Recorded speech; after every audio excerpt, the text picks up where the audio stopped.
Hey guys, Nick Tian here. E3 is here, and it's day one, and I thought, why don't we just take a look at a few of the trailers that, trailers of the games that have been announced at the press conferences. The first few days are usually the press conferences, so I thought, why don't we just, get a quick rundown of the trailers that are here, and if you're more interested to see the full trailers, the links will be in the descriptions below. First up is EA. They're the first, on Sunday night for them. I need to look at the time, but they're the first one. And I know that before E3 actually started, there were a few trailers that were leaked, such as for things like Injustice and things like that. But I will do those at the end of E3, so that we can focus on what's new. So let's begin with EA. Alright, first game up that was... Actually, I have to be totally honest, I'm doing this chronologically, but I've not actually watched the EA conference in full, so I'm not really sure if they showed this in the press conferences. I'm sure they did, but I first saw this, hours before the press conference, because EA actually accidentally showed it off during their rehearsals. So I saw this, for me it was around midnight, and the press conference was around in the morning. So okay, but anyways, enough about mistakes and things like that. What is important is that this is Titanfall 2, and Titanfall 2, that sounded weird, my 2, and it has single player. One of the weaknesses I felt in the first Titanfall was that although the game was fun, I had a blast playing it during the beta. Netcode was alright, things were working well, jumping around, moving around was fun. But sadly, it was only multiplayer. There was kind of like a single player story, but that wasn't the main point. However, I think Respawn learned their lessons and they made a single player to go with the multiplayer of this game. I'm sure multiplayer will be fine. I'm sure they're gonna show off many more max designs and maps and things like that, but the single player is where it really hooks me, as well as this game being multi-platform instead of being only on the Xbox for Titanfall 1. And from the trailer we can see that it's a story of the pilot together with the mech, which I assume in Titanfall 1 was not sentient.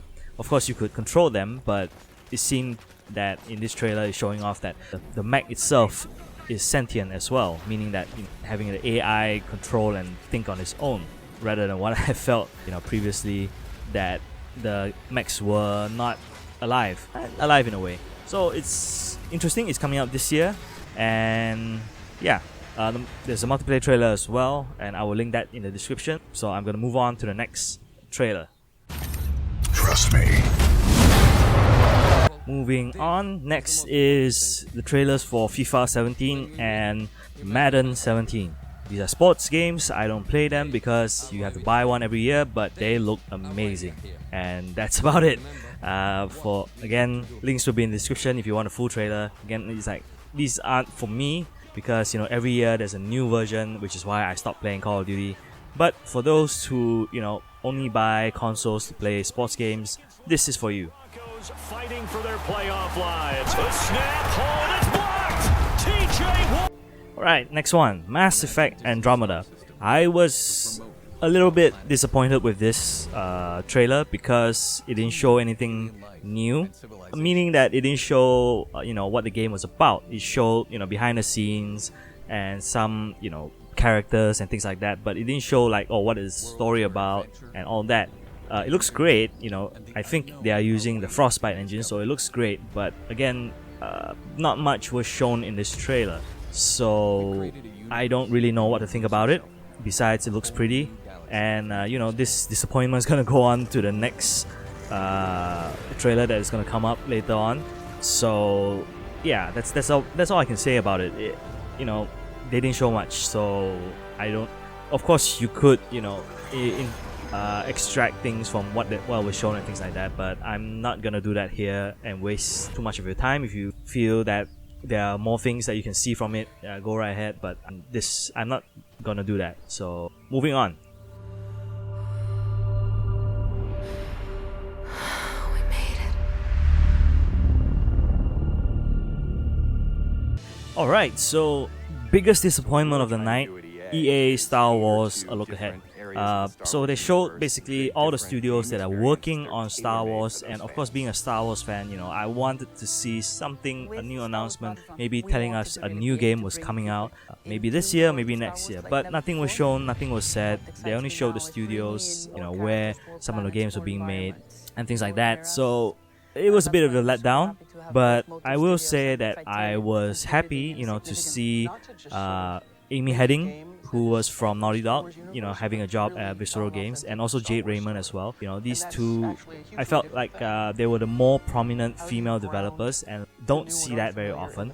So, for them to just be able to, as a highlight at the end of the, I'm not to say highlight, but being shown prominently at the end of the video made me happy, because many times when we think about games, it is mostly a guy thing. Happy to see that them as directors or developers will get a chance to talk about the game as well. Of course, still disappointed that nothing was shown, no new game was announced yet, but happy that seeing some of these female developers getting the limelight. We have completely different games on the horizon, and I just hope that every fan walks away going, wow, I never thought they were going to bring my Star Wars fantasy to life.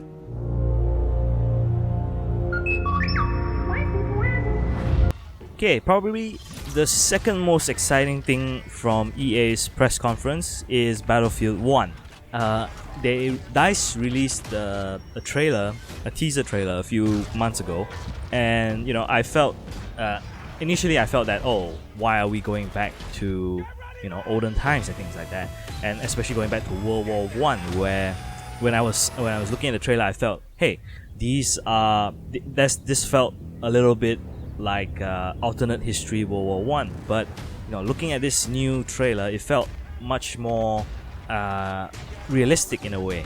Not to say realistic as in, oh, this is what happened, but realistic as in, oh, these are the weapons, these are the tools that were used during World War One, and it got me more excited, because I kind of don't want another alternate history take on something old.